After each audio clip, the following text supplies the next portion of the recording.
So I'll take things all the way back to college. You're 18 years old, you're in the Bahamas, and you get sick.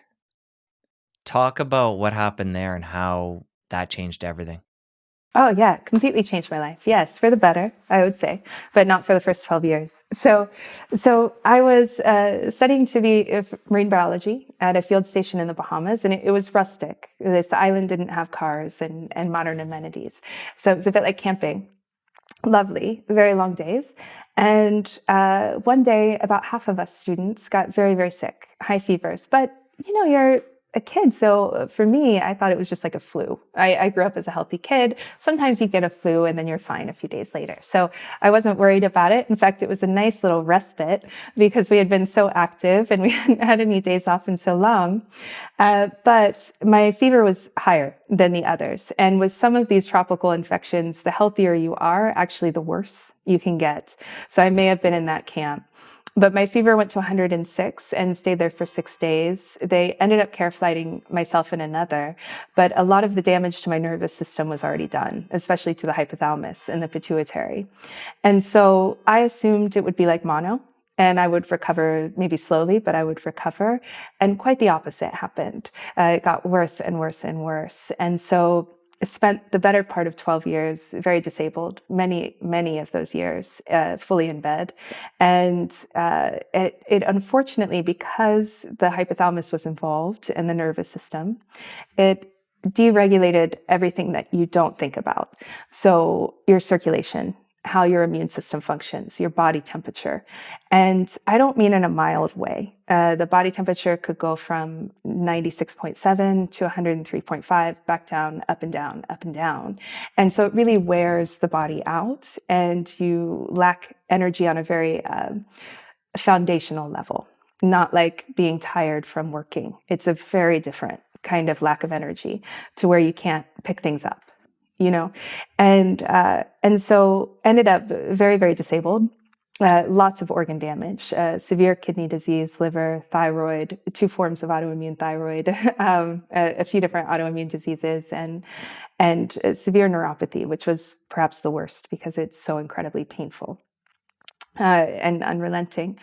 And because I grew up in a pretty scientific family and a very Western medicine area. We did Western medicine for years and years and years. And I really had some wonderful doctors through those years, some very caring doctors, but they didn't know what to do. And when they did find out what I had, which was dysautonomia, which is an umbrella term. There's many different forms and there's severe and light, and mine was severe. But it was a relief to know what it was that was causing the organ damage and the nerve damage, but there wasn't a real solution. And so between all the medication and the breathing machine, it was very clear where I was going pretty quickly. I had lost about 40 pounds from where I am now. So I looked like a real skeleton and things weren't going well. So eventually, I think it was about 7 years in or so, I was obviously living at my parents' house. I couldn't take care of myself. And we just kind of had a powwow. And we decided to try something different because there didn't seem to be much time left. And what we were doing wasn't working. I was getting much worse. And so I decided I wanted to get off a lot of the medicines, which was a little scary, but I did. And they were very supportive of that. And we did it responsibly. We talked to the medical team to see how and how to do that. And at the same time, we started looking in other areas. At the time, I had really written off things like supplements and things like that because I felt like, well, if these things worked, my doctor would know. And I was a bit arrogant about it. And then also, I already ate healthier than my friends. I grew up eating healthier than them. My family doesn't eat great with what I know now, but they ate so much better than the general American. And then as an athlete, I really refined that. And then as I got sick, I refined it even more. So, I was vegetarian for years and then vegan, and I thought I was doing everything right. So we didn't look at diet right away. And during those years that I was bedbound in their house, when we decided to pivot, I started going back into some of the anthropological books that I had read growing up, specifically the medical anthropological books from the 1800s by doctors. And you know how it is when you read something from a different point in your life. You see it in a different way. And what I saw reading it from this sphere of disability was that these communities, these indigenous populations that these doctors were going to visit, they were in pristine health. They didn't even get cavities, nothing. And and that was so shocking to me. And they were eating the exact opposite of what we had all been told to eat and what I was eating. And so that alone helped me to shift out of my mindset of like, what I'm doing is good to, okay, maybe we don't know anything and let's turn this upside down. If these people, I was reading about the Maasai specifically, they were the first ones. They only consume blood, milk, and meat in the traditional context, and red meat, right? Which this was still, this is a long time ago. This is 20 years ago. So red meat was still very poo-pooed. And I was just shocked by that. And I was like, well, if these are their only foods and they're in perfect health, there's not a possibility in the world that those foods aren't healthy for humans, right? If they were, they wouldn't have generational health. So they'd be gone. They would have died already. So I flipped it. I brought in meat immediately and started learning a lot, learned about Weston A. Price Foundation and the traditional diets there, and refined, did about 17 different diets, much more after that, but before. And then stumbled upon a traditional Russian diet called the GAPS diet that Dr. Natasha McBride had put together and kind of advanced, and ended up going on that, which was very simple. I basically ate the same bowl of soup every day for every meal for 2 years. There's 100 different ways to do the GAPS diet. So that was just one. And that was the way that I did it. I did a ketogenic version because of my seizures. I had so many with the illness. And at first, a bazillion times worse. I mean, my seizures went through the roof. The first month was horrific. The first 4 months were horrific. The first 6 months were horrific. But at the end of the first month, my monthly nerve check up at Cleveland Clinic, my neuromuscular doctor was so astounded by my nerves functioning. At the time, it was still thought that nerves couldn't regrow. It was very much a belief in the medical system that was the case. And I was showing regrowth. And so he didn't know what I was doing, but he was a wonderful, wonderful man, not just a wonderful doctor, just a really wonderful man. And he came out and he said, whatever you are doing, keep doing it. And I'm so grateful for him because had I gone by my symptoms, I would have quit. I would have thought I was harming myself, And so having that confirmation that on the cellular level I was repairing was very good. So anyway, I kept up with it. And by the end of the year, I was in full remission. And after that, you go through something so serious, so expensive, for the American listeners, you know how expensive healthcare is. And then chronic healthcare where medications aren't covered and it is astronomical. So to go through something that expensive, time, energy, emotions, a family cost, right? And then to turn it around with your groceries is mind-boggling. Mind-boggling. So I had quite a religious fervor after that. And I knew better than to preach on my loved ones because nobody likes that. So instead, I went back to school. I finished my undergrad and then went back to school for postgrad in nutrition. All right. So getting into the diet along the storyline here, were you on a vegan vegetarian diet when you read about the Maasai? I was. Okay, and then you started to incorporate what at that time, before you got to the soup diet? First was dairy. So I started bringing in high-fat dairy, specifically like Fage yogurt and butter.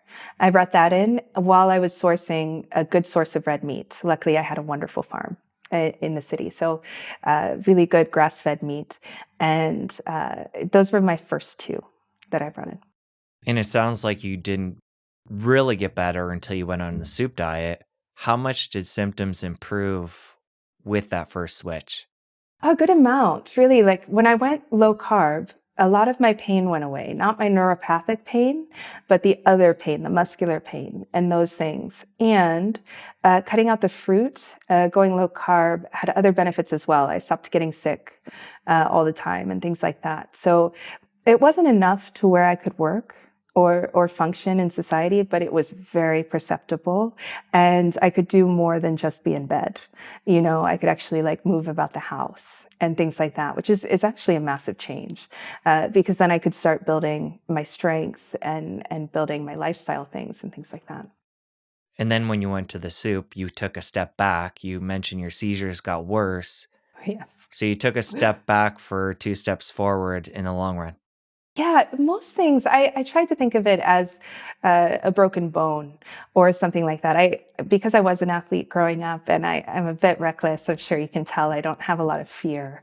So I broke a lot of things growing up. And so anyone who has broken anything knows that the healing process is far less comfortable than the initial break, right? The process of being in that cast, the itchiness, the pain, all of that, it's not comfortable. And so I just really tried to think about healing the illness like healing anything else, that it's going to be more tender, right? You cut your hand, even a paper cut, the process of when it's repairing the tissue, that's when it's the most painful. So I tried to think of it like that.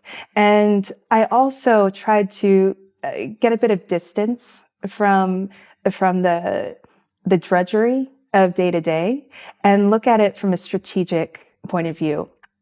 I've never been a chess player. I mean, like I can play chess. Everybody can play chess, but it's not my game. And when I go about life or friendships, I'm never strategizing. I'm more checkers. I'm like, oh, that door is open. Let's check that out. That looks like fun. But I realized with illness, if you respond negatively because everything is uncomfortable.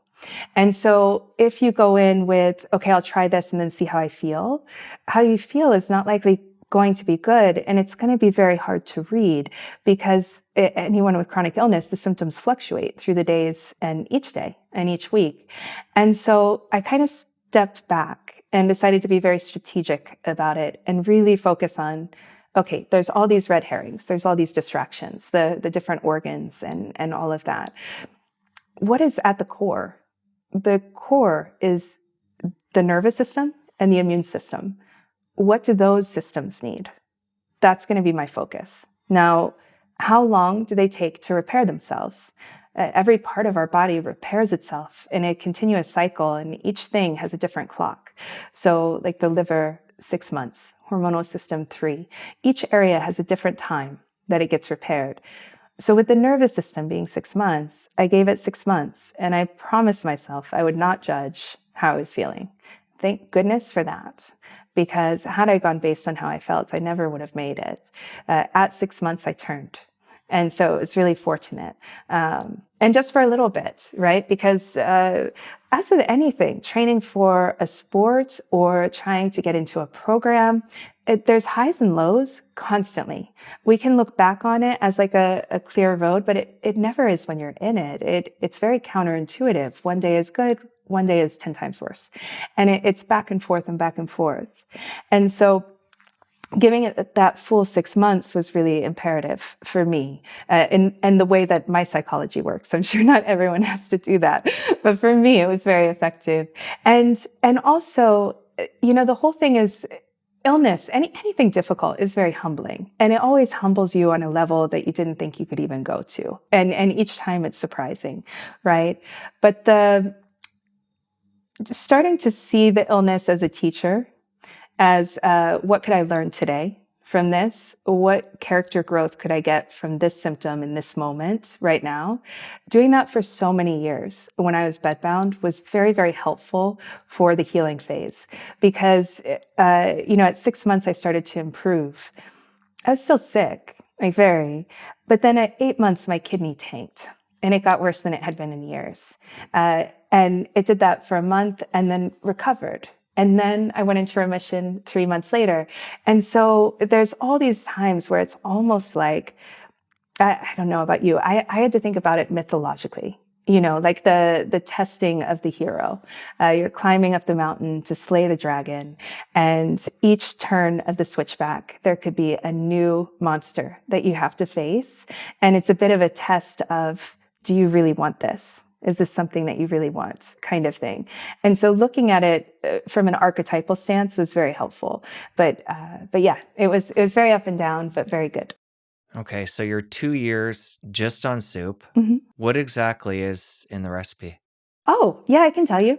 I got a huge pot. I got it from Walmart. They delivered. It was the first time I had shopped at Walmart in like 15 years.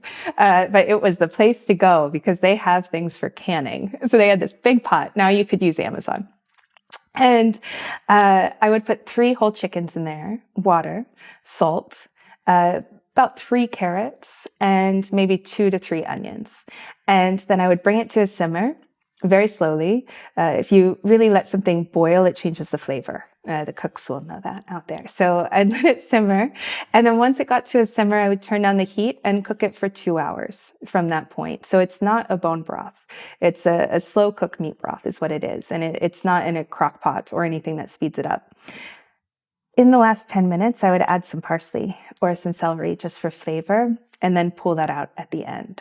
So that would be my chicken soup. Now I would pull out the chickens, debone them, and then I kept everything separate. So I kept my chicken in a Pyrex, my carrots in a Pyrex, my onions, because I was doing real medical ketosis where you don't just lower your carbs, you actually see that you're in ketosis. So that way I could know how many vegetables I could have or how many carbs. And then what I would have on top of that would be massive amounts of ghee, like ungodly amounts of ghee. It gave everything flavor and made it delicious. And I would add that on top. So when I served the soup, especially if I deconstructed it. So, really by day 3, you don't ever want to look at chicken soup again, really.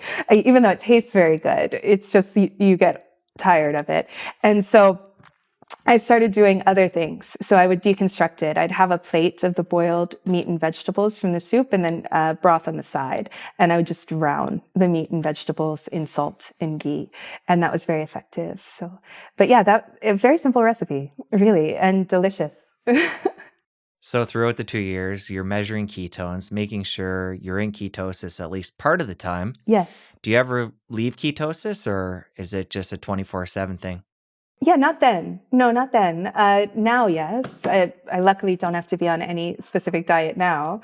But then I was very tight on it. Yeah, it just made such a difference in my life. So there was no desire. I always loved mangoes. Mangoes were like my jam.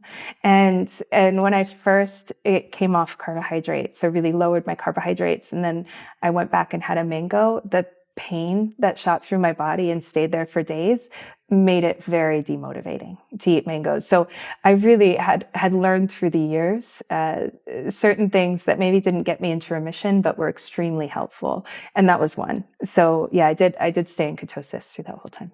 Earlier, you touched on supplements. Did you Mhm. add any supplements in throughout the 2 years? No, I did the opposite. I cut them down. I had been taking a ton and I did do some, but really the goal of that microbiome shifting diet, when you really want to regrow the villis within the gut lining, is to do as little as possible. And because now it's much better. Now there's some really beautiful companies out there that are very clean, but then things weren't regulated very well. So you could have starch in a supplement and not know it. So unless that supplement was giving you life, you would not have it, just to be careful when doing the soup diet. But I did do a lot before that, like thousands. And some were very, very effective.